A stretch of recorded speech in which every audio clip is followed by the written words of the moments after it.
Hello प्यारे बच्चों।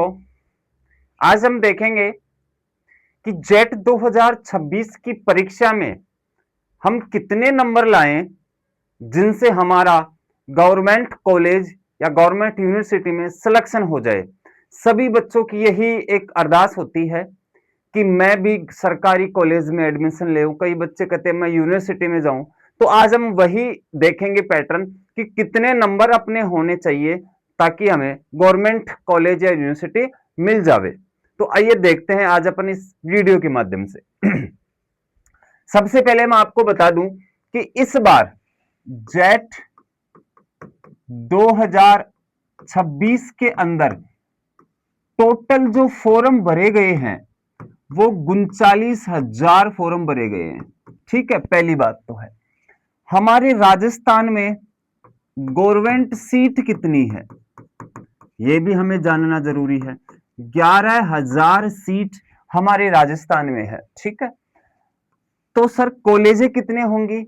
हमारे राजस्थान में गवर्नमेंट कॉलेज की मैं बात करूं वो है 148 कॉलेज। ठीक है ना, हाल ही में जिसके अंदर 5 यूनिवर्सिटियां भी आ गई। ठीक है ना, 5 यूनिवर्सिटी भी आ गई। तो हम सभी मिला के बात कर रहे हैं। तो अब हम देखेंगे कि इनके अंदर सिलेक्शन के लिए कितना नंबर हमें चाहिए होता है। मैं पिछली 2025 की मैं थोड़ा सा आपको आंकड़ा बता देता हूं एक बार। ये तो आपका हो गया, ठीक है ना, अब की बार का जो एग्जाम का पैटर्न था वो है ना। अब मैं बता देता हूं आपका पिछली बार का स्कोर का।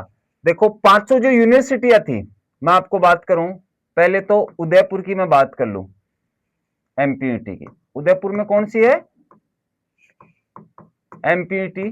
फिर अपनी एसकेएन आ गई, फिर अपनी SKRAU बीकानेर आ गई, फिर अपनी कोटा वाली आ गई, फिर अपनी जोधपुर आ गई।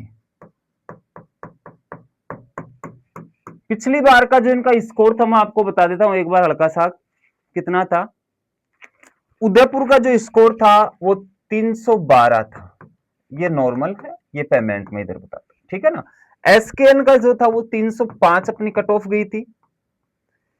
बीकानेर वाली जो थी उसकी अपनी 291 गई थी, और जो जोधपुर वाली थी उसकी 289 गई थी, और कोटा वाली की 302 गई थी। ठीक है ना, ये अपना नॉर्मल सीट की हो गई।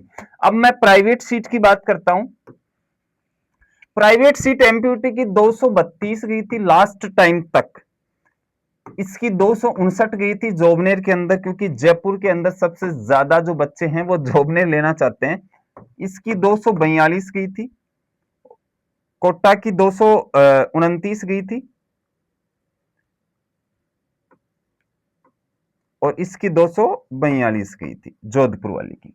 तो ये पिछली बार का हमारा स्कोर है। ठीक है ना, तो आप अब लगा सकते हो अनुमानित। ये यूनिवर्सिटी का है। इसके नीचे आते हमें कॉलेजेस मिलना चालू हो जाते हैं। ठीक है ना, और वैसे भी 2 या 3 राउंड तक आते हैं। तो आते आते आते आते तो वो कितने नंबर तक आते आते हमें कॉलेज अलॉट हो जाएगी। तो ये तो था 2025 का कट ऑफ। अब मैं बात करता हूं इस बार का कि इस बार भी हमें कितने नंबर चाहिए ही चाहिए होते हैं।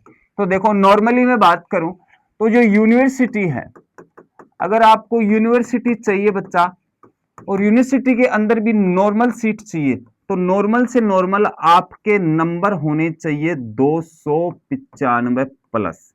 बिल्कुल बिल्कुल नॉर्मल सीट की बात कर रहा हूं मैं बेटा, पेमेंट की नहीं कर रहा, नॉर्मल सीट की बात कर रहा हूं मैं। ठीक है ना, अगर मैं इसी पेमेंट सीट की बात कर लूं तो पेमेंट सीट में लास्ट 240 245 प्लस नंबर हमें चाहिए चाहिए होते हैं। किसके लिए?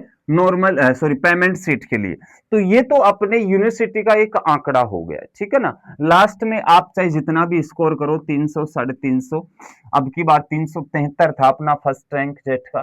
तो इस प्रकार से ये यूनिवर्सिटी की मैं बात कर रहा हूं। ठीक है ना, तो जो भी बच्चे एडवांस हैं और जो अपना हाई स्कोर करना चाहते हैं वो इस हिसाब से आप देख सकते हो। और जिस एरिया के जो बच्चे होते हैं, राजस्थान में क्या है, जिस एरिया के जो बच्चे हैं ना उसी एरिया की यूनिवर्सिटी लेना प्रीफर करते हैं। जैसे कोई जयपुर का नियर है, जयपुर टोंक, तो ये एसकेएन यूनिवर्सिटी जो जोबनेर में है उसको ज्यादा प्रीफर करेगा।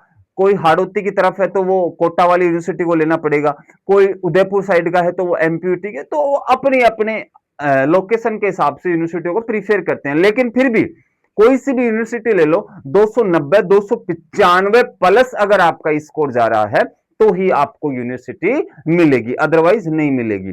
पेमेंट सीट के अंदर पैसा ज्यादा लगेगा, तो अगर पेमेंट सीट में भी आप चाहते हो तो भी आपका 200-250 प्लस का जो स्कोर रहेगा तो ही आपको यूनिवर्सिटी मिल पाएगी, ठीक है ना। फिर मैं बात करता हूं कॉलेजेस की। कॉलेजेस के अंदर भी आते हैं सब कैंपस, पहले तो जो कि बहुत ज्यादा बड़े कैंपस होते हैं। जैसे कि मैं बात करूं, फतेहपुर वाला कैंपस हो गया, लालसोट दोसा वाला कैंपस हो गया, नागौर वाला कैंपस हो गया, है ना। इस प्रकार के जो कैंपस होते हैं ना, फतेहपुर सॉरी भरतपुर वाला कैंपस, ये बड़े बड़े जो कैंपस होते हैं, इन कैंपसों की भी एक यूनिवर्सिटी से थोड़ी ही कम जाती है, बिल्कुल थोड़ी ही कम जाती है। तो उनका एक आइडिया लगा के चले अपन कि 260-65 प्लस अगर अपने आ रहे हैं तो नॉर्मल सीट के लिए इन कैंपस में आप जा सकते हो। यही अगर मैं जो मेन कैंपस होते हैं जहां पर हर एक फैसिलिटीज अवेलेबल होती है, बिल्कुल एज ए यूनिवर्सिटी की तरह ही सारे डिपार्टमेंट्स होते हैं, टोटल प्रोफेसर होते हैं, टोटल रिसर्च होते हैं वहां पर, तो ये सारी चीजें जब मिलेंगी ना तो वो एक थोड़ा ही कम रहता है। तो और अगर मैं बात करूं पेमेंट की, तो इसमें पेमेंट लास्ट मान लो 230 प्लस मान के चलो पेमेंट सीट का, बिल्कुल जो आपके सब कैंप, ये भी सब कैंपस की बात कर रहा हूं मैं, ठीक है ना। अब मैं नेक्स्ट बात करूंगा आपके कि उसके बाद में जो ये नई कॉलेजें खुली है, अभी जो गहलोत सरकार ने हमारे राजस्थान में जो नई कॉलेजें खोली हैं, वो अभी एक एज ए जैसे मान लो स्कूलिंग की तरह ही चल रही है। देखो साफ बात तो ये है, कोई पंचायत भवन में चल रही है, कोई हॉस्पिटल्स में चल रही है, कोई ठीक है ना गवर्नमेंट स्कूल कोई पहले वाली है जो बंद हो गई है उसमें चल रही है। तो ऐसी जगह जो चल रही है ना, वहां पर ना तो फैसिलिटीज हैं, ना वहां पर पूरे ऑफिस हैं, ना डिपार्टमेंट, ना रिसर्च स्टेशन, ना फील्ड, कुछ भी नहीं है। तो ऐसी जगह के लिए हमें फिर भी कम से कम मान के चलो 180 प्लस नंबर हमें चाहिए ही चाहिए होते हैं एक नॉर्मल सीट के लिए। इनमें फिलहाल तो शायद नॉर्मल सीट ही है, पेमेंट कुछ कुछ जगह ही पेमेंट, तो पेमेंट का भी लगा लो आप 160 प्लस हमारी पेमेंट सीट चाहिए होगी। जो एक कैंपस होते हैं, जो न्यू कैंपस होते हैं, न्यू कैंपस, ठीक है ना, जो न्यू कैंपस है उनके लिए। तो ऐसा ये स्ट्रेटेजी अपनी है। तो अब आप अनुमान लगा सकते हो कि आप किस जगह अभी हो और किस तादाद पे आपको मेहनत करनी है, क्योंकि पिछले साल का जो हमने देखा था उस हिसाब से क्राइटेरिया यही आ रहा है और हमेशा यही रहता है। 300 के 10 नंबर माइनस प्लस ही रहता है यूनिवर्सिटी की कट ऑफ, चाहे कोई सी की भी उठा के चल लो, 5-7 नंबर आगे पीछे जरूर हो जाता है, लेकिन मैनुअली हमेशा हाई रहती है।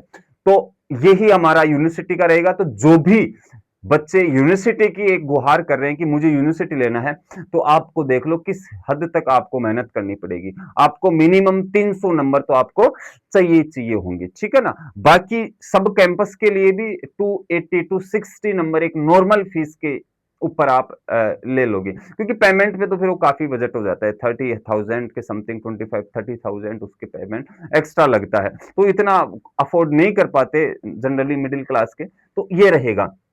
साथ में अभी प्राइवेट की मैं बात कर लूं तो प्राइवेट कॉलेज देखो कि सर इतने नहीं आए, तो देखो इतने नहीं आएंगे ना, तो प्राइवेट कॉलेज में तो चाहे आपके 50 नंबर आ रहे हो, चाहे आपके 100 नंबर आ रहे हो, चाहे आपके 10 नंबर भी आ रहे होंगे ना, तो भी आपको प्राइवेट कॉलेजेस तो मिल जाएंगे। तो प्राइवेट कॉलेजों के आप अभी के माइंड अपना वो मत करो कि माइंड सेट कर लिया कि अगर आना है तो ठीक है, वरना प्राइवेट तो हमें मिल ही जाएंगी। ना ना ना, प्राइवेट में क्या मतलब है, उनका आईसीआर से एक्रीडेशन नहीं है, पहली बात तो। दूसरी बात, आपको वो फैसिलिटीज नहीं मिल पाएंगी।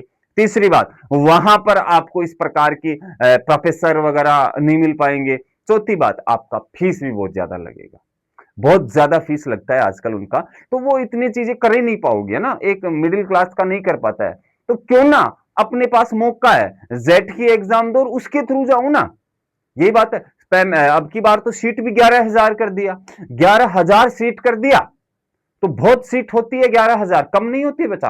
है ना, और कॉलेजेस भी कितनी ओपन हो गई। तो जो बच्चा यूनिवर्सिटी के लायक है वो उसी लेवल की मेहनत करे। जो बच्चा चाहता है कि हाँ मुझे मेरे नियर लेनी है, ये कैंपस है, मैं यहीं से बिलोंग करता हूँ मान लो, तो मैं यही लूंगा, तो उसके हिसाब से मेहनत करे, लेकिन मेहनत तो अच्छा करे ना।